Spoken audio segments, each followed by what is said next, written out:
Good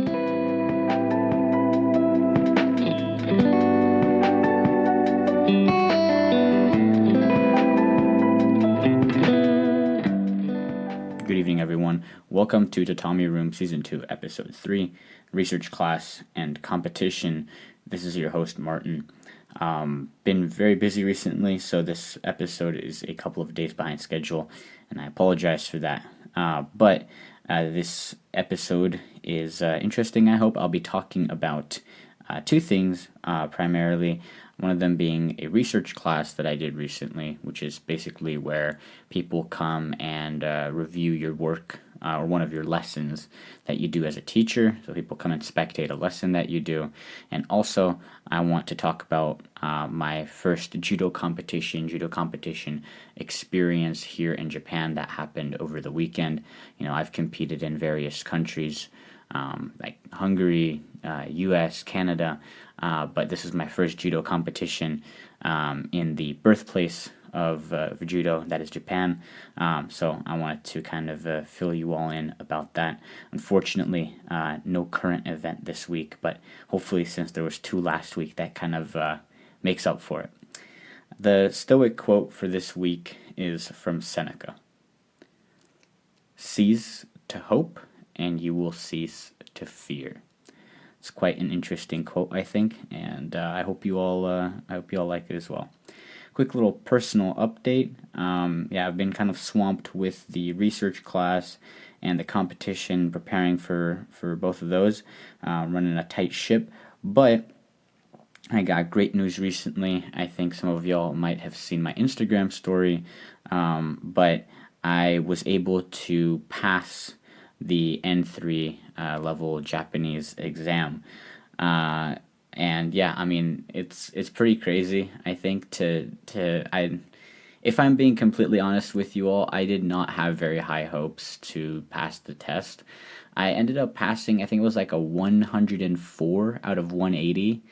And I needed 95. So I was actually not like right on the line, but you know, it was where I expected myself to be if I did end up passing.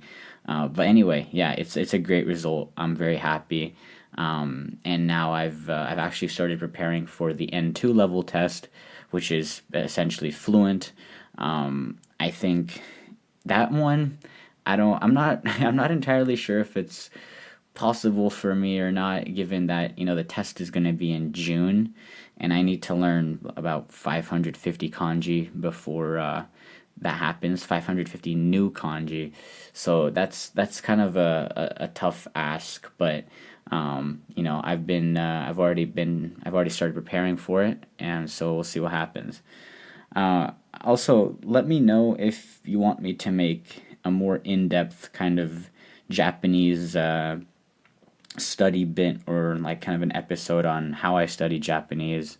I think I talked about the N3 test and how it went in my experience, and I mentioned my study habits in that episode briefly, but I didn't want to kind of prescribe anything of like, this is the way you should do it, before I actually, you know, got a good result. But you know, I feel more confident, or just I feel better giving advice now that I actually have a decent score under my belt.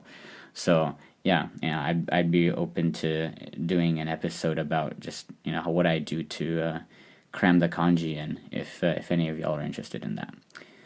With that being said, let's jump into the research class and competition segment after a quick break. Alright, welcome back. I wanted to start by talking about the research class. So, just first of all, the parameters. So, what this class was, it would just be one English class that I taught. I don't think I could teach any other class here in Japan. But it was one English class that I would teach alongside my JTE, which is Japanese Teacher of English. But yeah, my primary teacher, essentially.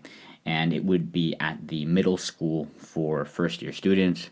Since it was at the middle school level, they do 50-minute classes.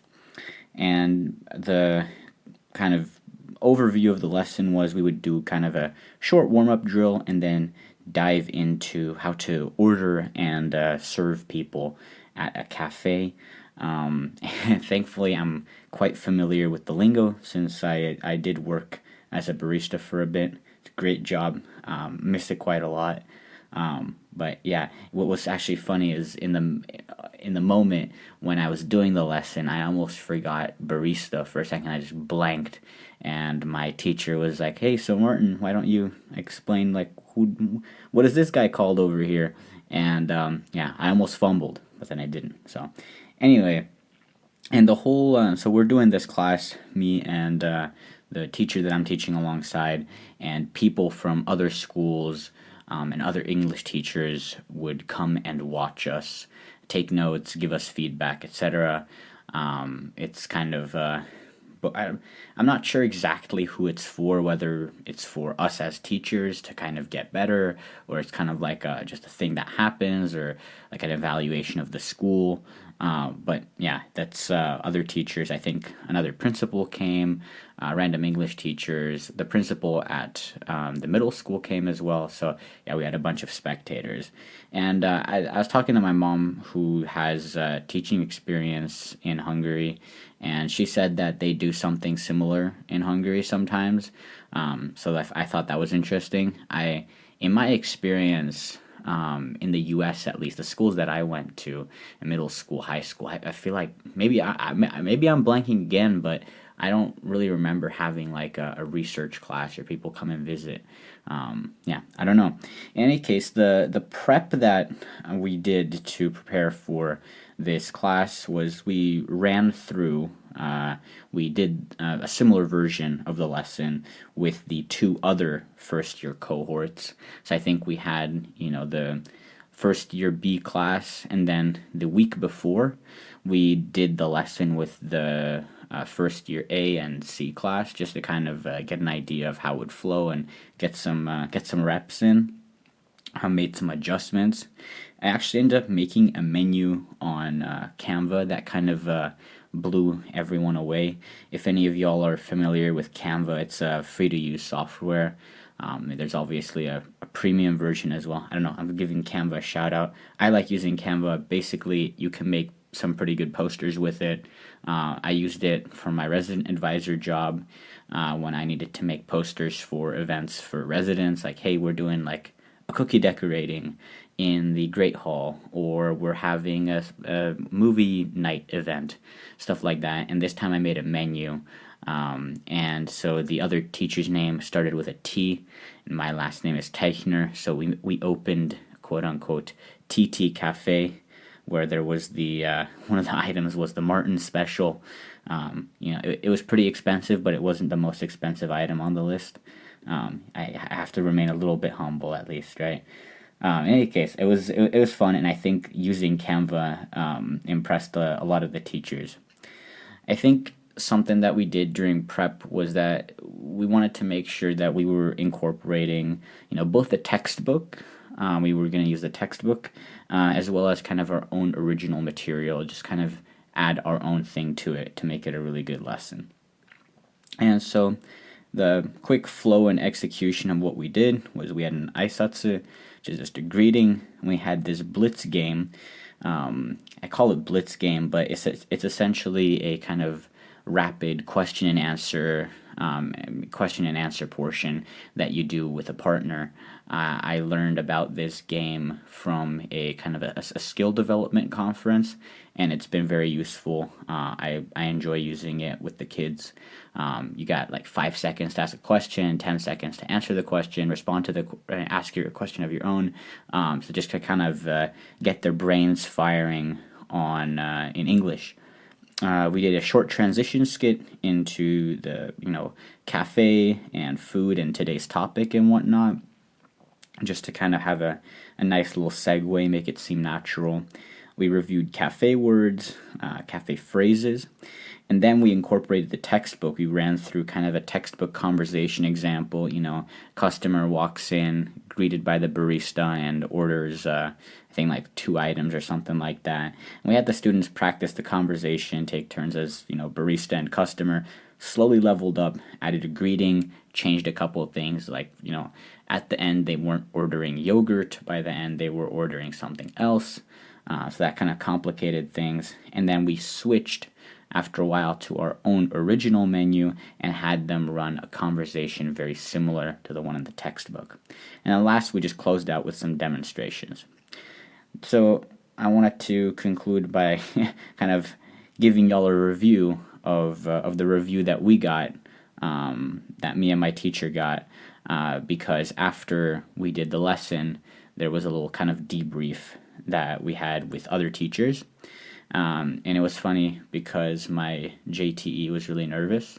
Well, it was I wouldn't say it was funny, but I don't know. I felt kind of relaxed, like I wasn't too uptight about the whole situation, but I could tell that she was quite nervous, and so I tried my best to support her.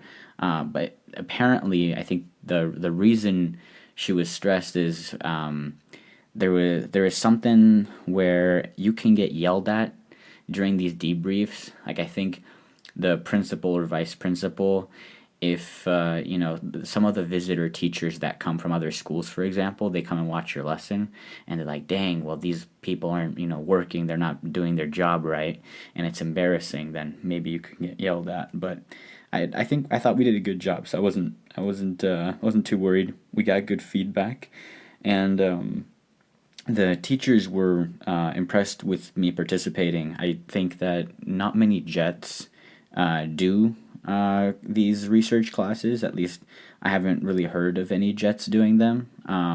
And they were also impressed that I was able to kind of communicate and convey some of the exercises and instructions in Japanese.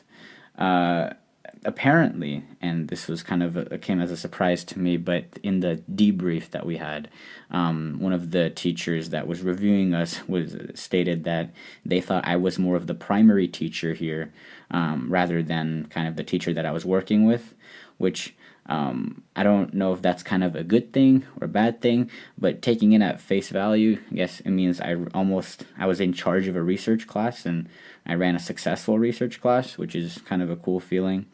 In any case, my thoughts about just overall the research class ordeal, that research classes are interesting and kind of a good way for teachers to learn. I definitely ended up, the feedback that I got was useful, and in terms of how to incorporate the textbook, if and when to incorporate the computers or tablets that the kids use. So it's good feedback, but I do think that this benefit somewhat goes away if you're so scared of like failing, and you're so like my teacher was very visibly nervous about the whole ordeal, and I feel like if you're that kind of nervous, then some of the benefits of the review go away. In any case, I want to transition to talking about the judo competition, and I'll jump straight in. I'll get the elephant. I'll address the elephant in the room. I went 0-2, 0 wins, 2 losses. It's disappointing because I feel like I've come a decent way in terms of technique and development while I've been here in Japan, and this 0-2 definitely does not reflect that, and it's hard not to feel down. Judo is something that I really wanted to succeed in, and I still really want to succeed in, but I feel like I hit a glass ceiling at a certain point. I reached a level where below that level I was excelling, I was having great success, but above it I could just never reach it. And that's tough. That's something that I've had to kind of grapple with and come to terms with. However, with that being said, so I fought high schoolers, and these kids were both a fair bit bigger than I was. So one of them was 17 kilos heavier, at least. So at least that's what I heard, and I definitely felt it as well when I was sparring. So granted, the people that I fought are not going to be in my natural weight class, right? And I think if I was a really skilled judoka if I was, I don't know, if I had, that flow, that rhythm, then maybe I could have beaten them. But I mean, that just wasn't. I'm not there, and so I couldn't overcome that deficit.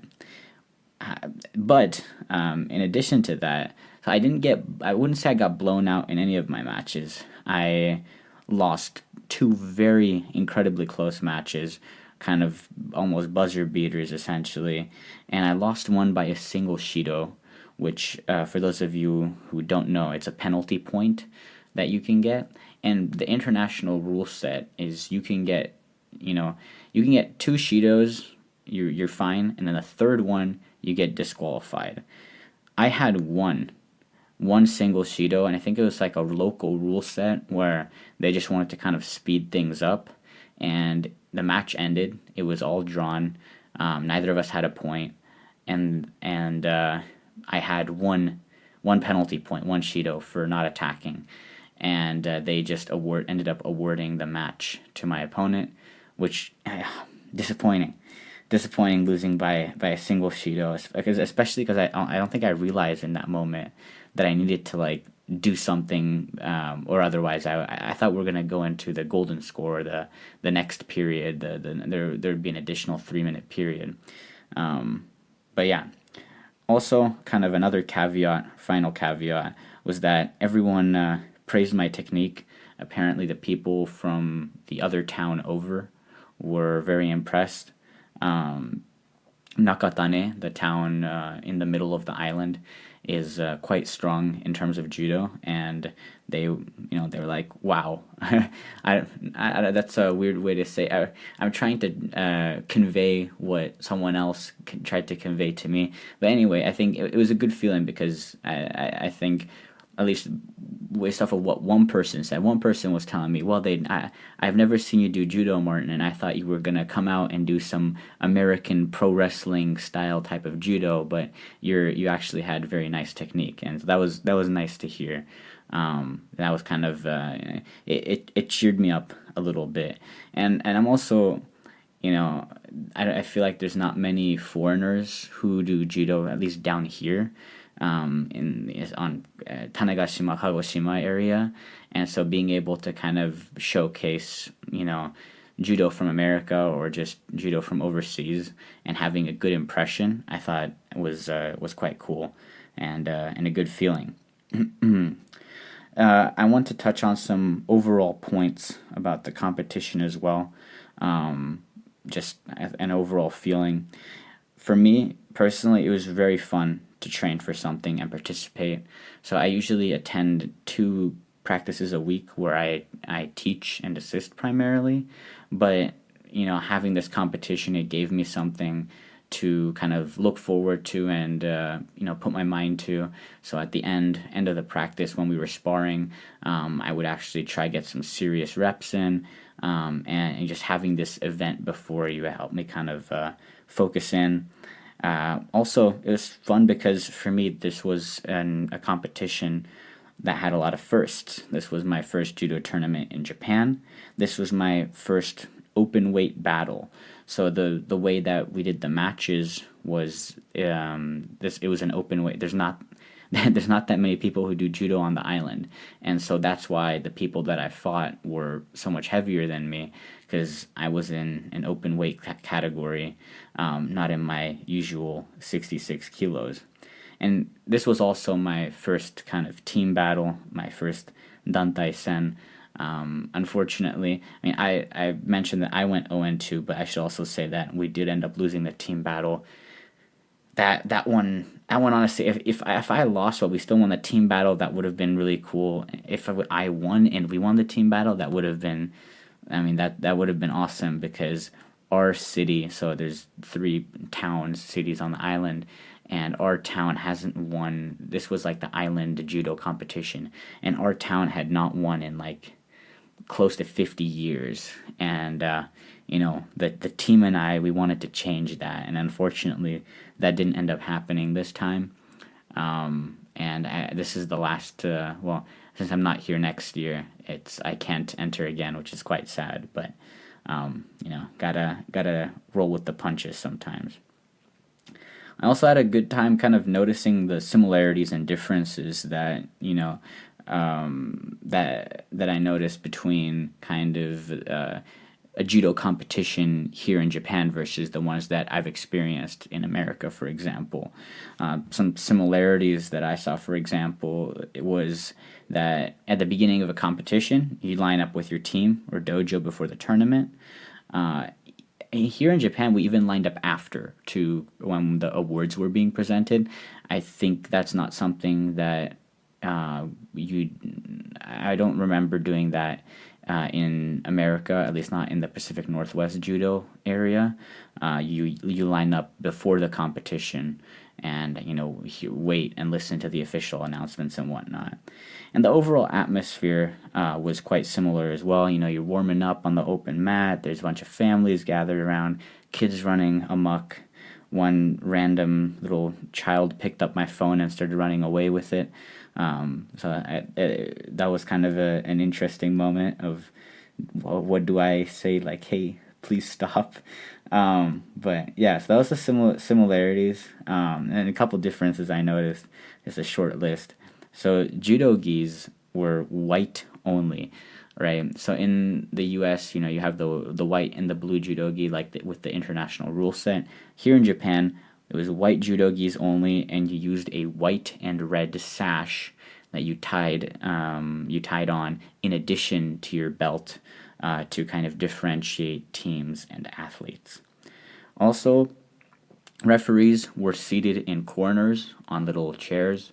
This is kind of like the old style. I remember, I think when I first came to the U.S., there were still chairs, and the referees were kind of in those corners. But a couple years after that, they started using the caretaking video system, and the video. I mean, I almost don't remember not having the video system. It's been around for a while now, so that was kind of interesting going back to kind of having the referees sitting there right on the side.